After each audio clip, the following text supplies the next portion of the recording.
Okay, welcome back everyone. Today we have a Primus 71E. I showed you all my Primus stoves last week, and this is with the chrome versioned one. This is with its original webbing strap, little fry pan lid,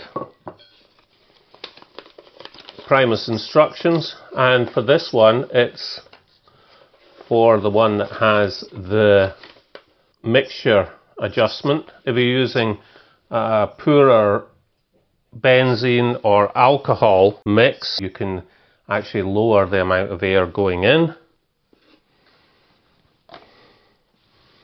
And we'll just take it out, the stand. Here we have the pot, its lid, and it says Primus, trademark Primus, ABBA Hjorth and Co, Stockholm, made in Sweden. Nice big pot.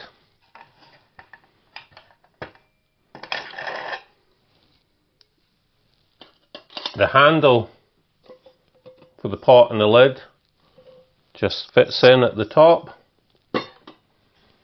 We have the stove. This one is my chromed one, and this is the one that came with this. It has the long handle, which is very handy for using with pot stands. What you have to remember is the Primus 71s didn't come with an attached windshield pot stand in the same way as the Svea 123R did. These were usually bundled with Primus branded windshields, such as the E or K models, or you'd have the separate tin which would protect the stove and also be a windshield. That's why you'll find a lot of these that are just sold as is with no windshield or pot stand. There were also aftermarket ones made by the likes of Edelweiss or the SIG from Switzerland. There we have the simple pot stand, windshield, patent SV74011 on the stand, air holes to allow it to breathe. Now this stove I got from Sweden, and it came with fuel. What fuel it came with, I'm not quite sure, but I did check the cap was fine on it.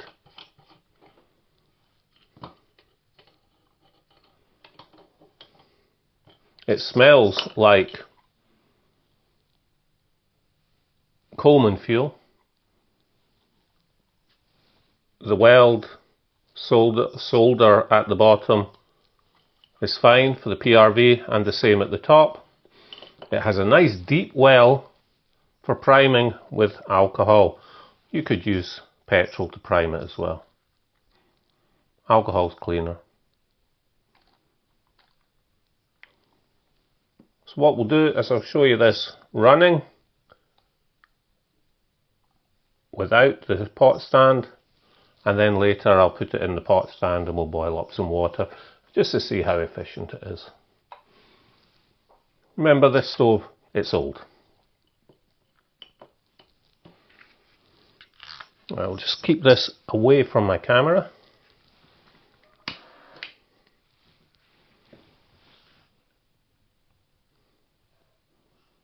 And we'll keep the handle out. So the chain can glow red hot and it can transmit heat onto the handle. I'm lucky. I don't really feel that much in these fingers after the accident, but it can still get very, very hot. So just something to be careful of. And we're just pressurizing the tank using heat. A little bit of The packing must be leaking there, but never mind. I usually like to just let it all die out. I know it's now pressurized.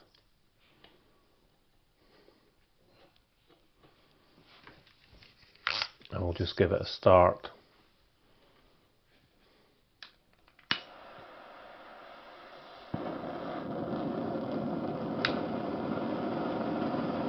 And there you go. It's an old stove, but it works fine.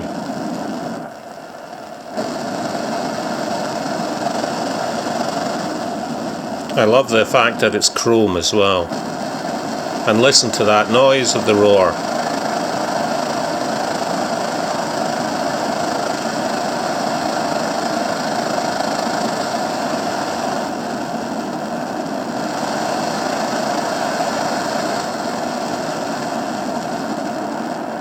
And we'll just turn it off and allow that to cool. Get some water and then we'll try a test. Okay, we put the stove back in. We have 300 mils of water.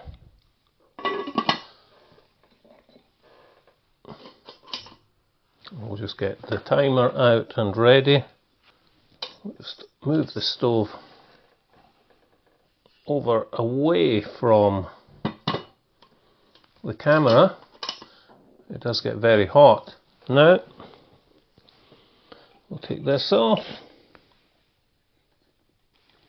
and we'll just make sure we haven't got pressure in it, because I don't want to over pressurize it. So I'll just release any pressure out of there. Put this on securely and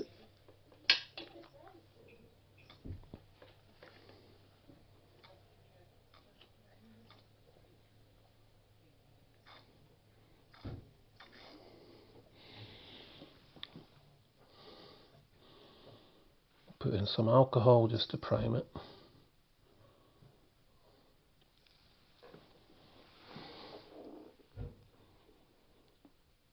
And we have the flame completely open, the flame adjustment.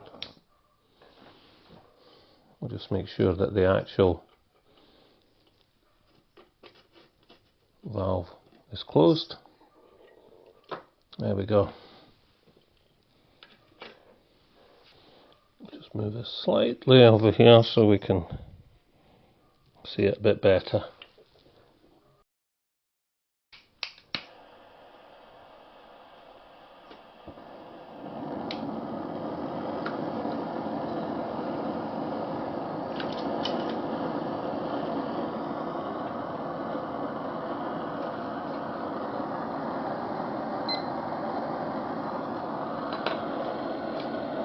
Increase.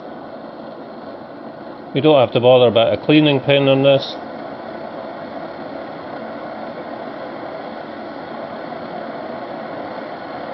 There it is, going at full blast.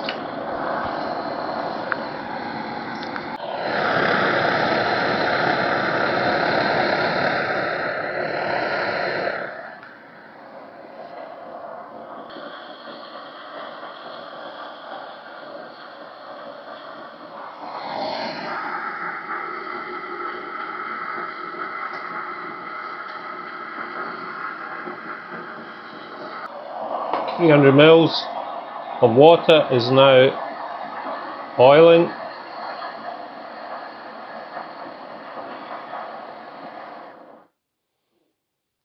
And that's the stove off. And it took 3 minutes 31 seconds to boil 300 mils of water. So just out of interest, for the weight people out there, this is the full kit with some fuel in it, and it weighs in at 876 grams. To tell you the truth, It's not that bad.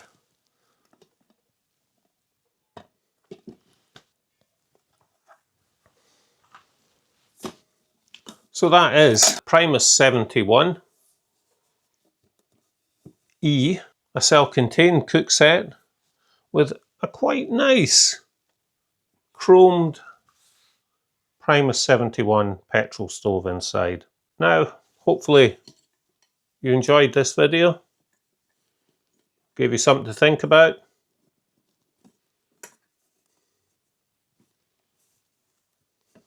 And I'll bring you another video next week. Bye for now. Bye-bye.